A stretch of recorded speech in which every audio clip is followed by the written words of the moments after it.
What's up, ladies and gents? This is KSigKid, coming at you with another Destiny video. Today we're taking a look at shotguns, or one exotic shotgun in particular. You're just a little bit too young for this video, so I'm bringing along a chaperone for you.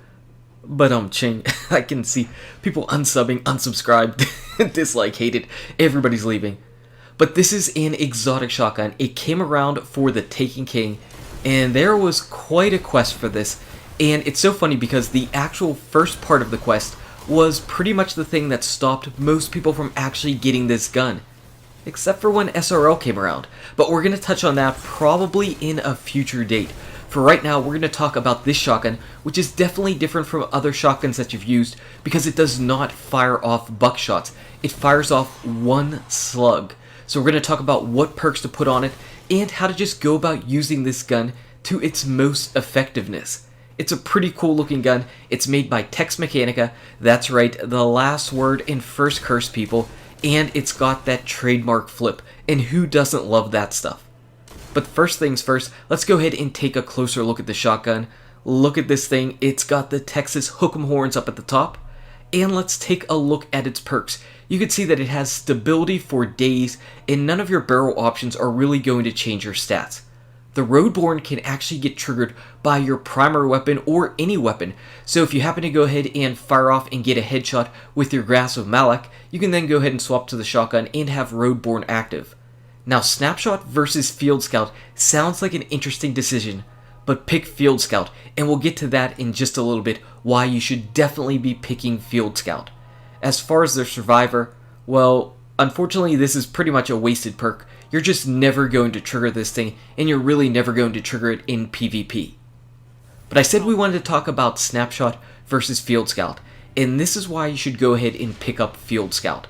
So we're just going into a private match. I have Snapshot on right now, and you can see that I'm spawning into the match with 7 bullets in my shotgun. And this sucker can fire off the bullets really quickly. So 7 bullets in the shotgun whenever I go ahead and spawn into a match with Snapshot on. Now I'm just going to go ahead and put on Field Scout, and we're going to spawn into another private match and just see what we end up spawning with. So as we spawn in here, you can see that we double our ammo.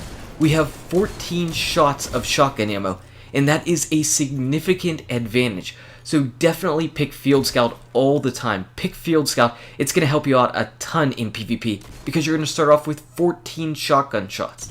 So I'm just firing at the wall just to show you that your shot pretty much always goes right into that center dot. There's no spread, there's nothing to worry about there. If you line somebody's head up with that center dot, you should get a headshot and you should get a kill if you're close enough.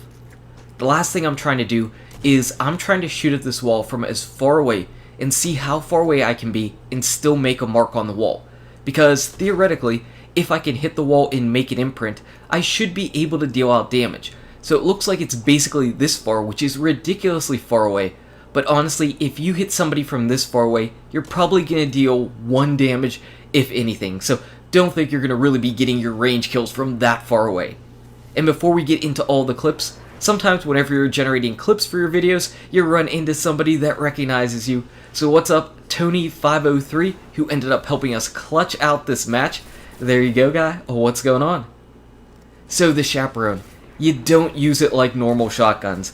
I know, that's the first thing that needs to be said. Since this thing does not fire off buckshot, all of your damage comes from 1 slug or 1 bullet, which means that you pretty much want to hit a headshot with this. If you hit the enemy in the body, they will not die regardless of how close you are. So I like to pretty much pair this thing up with my Stormcaller. I like to go ahead and do the shotgun melee combo with the electric tickle fingers because you can get some really long range shots. Because since it's not a buckshot, you can definitely shoot this gun from a further range. But again, if you happen to miss the head, you can follow that up really quickly with that extended range on the Warlock melee. So I really like to go ahead and do that. I was rocking out the Claws of Ahamkara, obviously, and I did try the Ophidian aspects a little bit. I really like the extra handling and precision that you can go ahead and get with the Ophidian aspects because it basically has quick draw, but having 2 melee charges is just too good. Now obviously you can still use this gun on the other 2 classes. There's absolutely nothing stopping you from your Titan or Hunter using the Chaperone. I'm just saying if you're starting out, it might work out best on your Warlock. one of the things that you really need to do, and that I absolutely still need to do, is use this gun more and get more familiar with its ranges. Because once you're able to get familiar with its range and line it up and get those headshots, then you're going to be much more efficient and much more deadly. There was a lot of times during my gameplay that I would get too close to an enemy and they would then be able to go ahead and shoot me with a regular shotgun. And obviously, that's a lot easier than going ahead and firing with the Chaperone, because I'm going to be trying to be getting headshots, and they can just go ahead and body me with a normal shotgun. And those normal shotguns, like the Matador, they have some really sick range. You can see right here, I'm just trying to get in, I'm trying to get that kill, but I bodied him from a decent distance, and it only did 89 damage. Now, if I happen to follow that up with the melee, the enemy would have died and I would have been okay. That's why I say that it does pair very well with the Stormcaller and its extended range, because melees are 122 damage or something like that. So it's really easy to go ahead and get an 89 body shot and then follow it up with the melee. And you can actually do more damage than 89 if you're closer and you hit them in the body. So get that shotgun melee combo going on if you're brand new to the Chaperone. As you get better, you'll be able to start getting those headshots. And those headshots are quite satisfying. There's nothing much like seeing somebody just fall down to a yellow shotgun blast. And you know, typically people complain about shotguns. I mean, we've all been around Destiny, we've all heard that. But I typically think if people end up dying and getting killed by the Chaperone, they stop and they're like, you know what, they tip the cap. They're like, I can respect that. I mean, the Chaperone, it's not as clumsy and random as a normal shotgun. It's an elegant weapon for a more civilized age. Ooh, did I just come up with that? No, I didn't. But it is kind of true. It actually is pretty much true for the Chaperone. If you're going to be using the Chaperone, you can't just randomly jump around and jump into the heat of battle and expect everything to go well for you. You kind of have to plan things out a little bit. You have to be a little bit more tactile whenever you're doing it. Obviously, you can shotgun melee, but shotgun melee is not going to be as fast as a simple shotgun blast.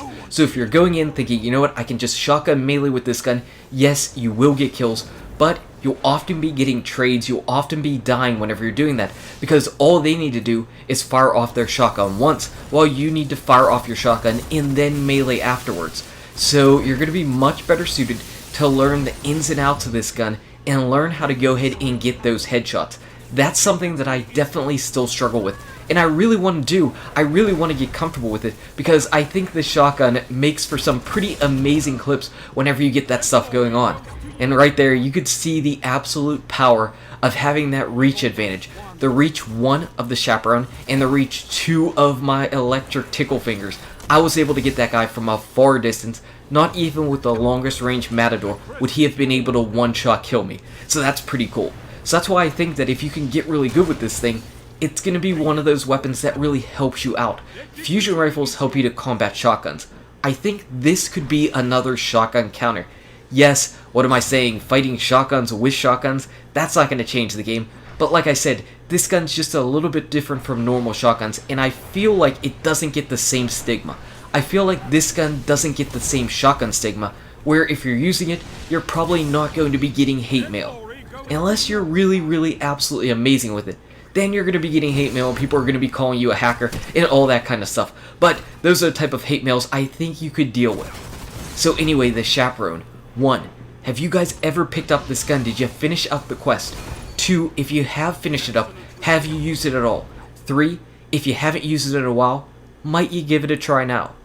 Anyway, guys and gals, thank you so much for watching. If you enjoyed this video, smack that like button and subscribe to the channel. Check out these awesome videos. Good luck with your raids, your drops, your Chaperone, and I'll see you around in Destiny. #10K challenge.